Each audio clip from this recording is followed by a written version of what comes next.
every Indian should either become an employer or should work in a place which promotes technology for India. Center for Innovation is being established with one of our alumni support with the motto of walk in with the idea, walk out with the product.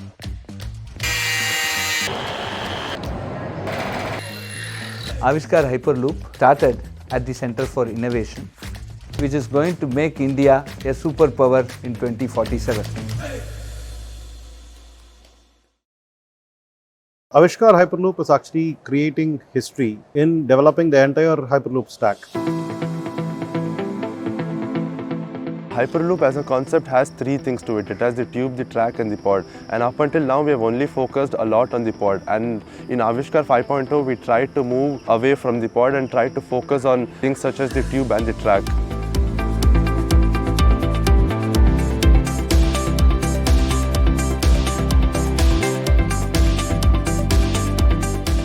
Avishkar is a very unique team because when we say a student competition team, it's a complete student competition team.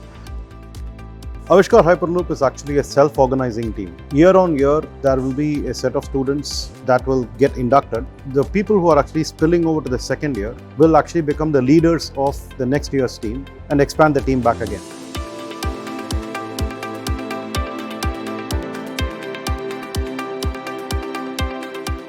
We have something called a knowledge transfer period in our team. As soon as people are inducted into the team, we spend about 1 or 2 months just teaching them on what all has happened in the previous years. And beyond this, we don't leave them restricted there. We give them full freedom to go and explore out. Once the team progresses from one term to the next term, the seniors who were in the team don't feel like leaving the team. And even if in the next tenure they are not a part of the team, they do come to the workspace.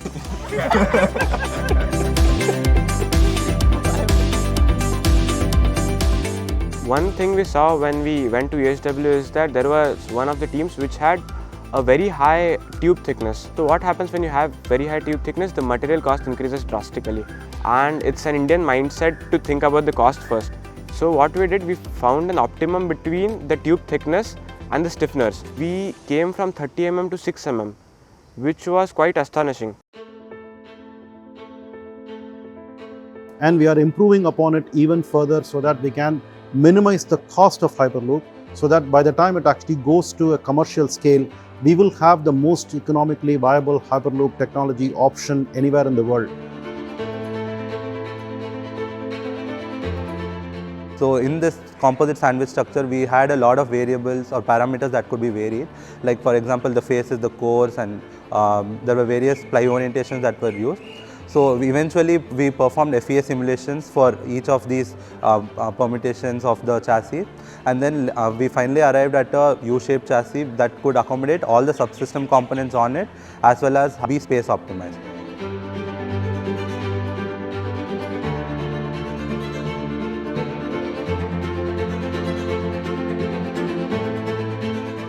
Electrical integration, our main challenge that we faced was to integrate all the subsystems together when they come on pod.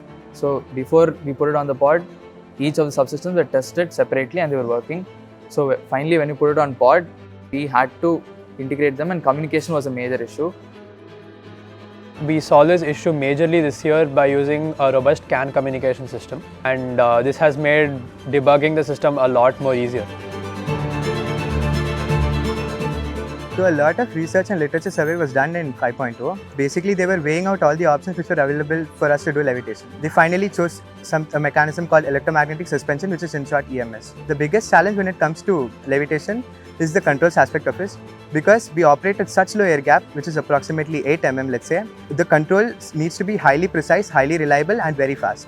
To solve all these problems, we decided to take baby steps. We wanted to solve one problem at a time. So the first thing we did was something called the 1 degree of freedom test setup.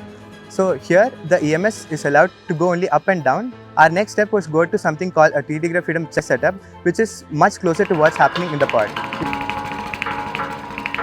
We were successful in making that 3 degree of freedom test setup levitate.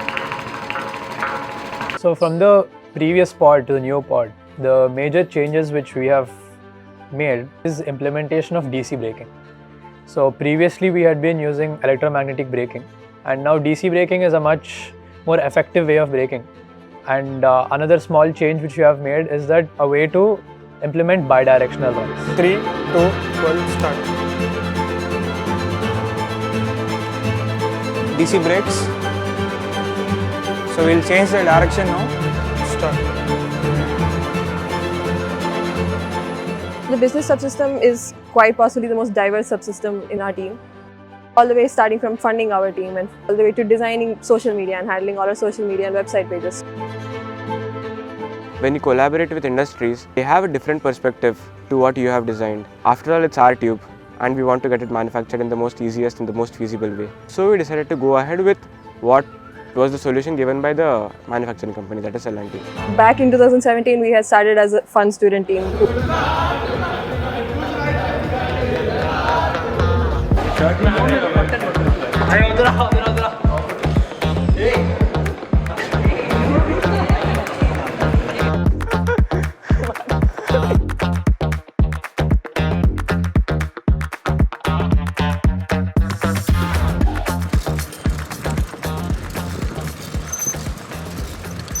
We often get hit by quizzes and exams, final exams.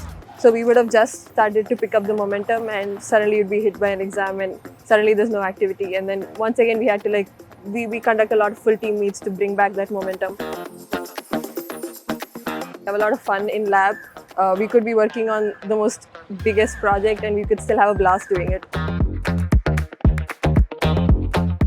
The EHW itself is configured to keep up with schedules. They have several stages of design document submission that have deadlines that the students actually work towards. By the end of the first week of June, we had actually planned our pod run, but unfortunately, we were way behind in our schedule. And that 1 week was actually point when the true Avishkar came outside and the true culture of Avishkar came outside.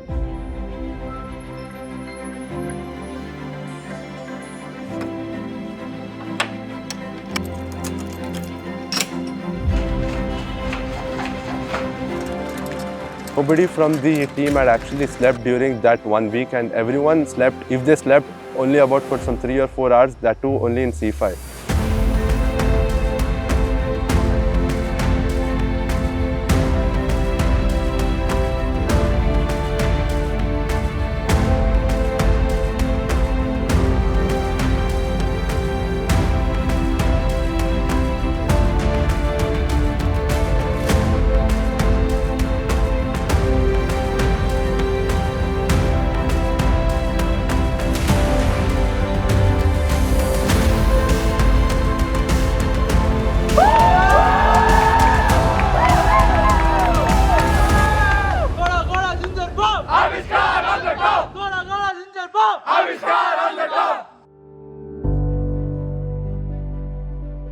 One of the first most significant teams of Avishkar is the Avishkar 2.0, which participated in the SpaceX Hyperloop pod competition back in 2019.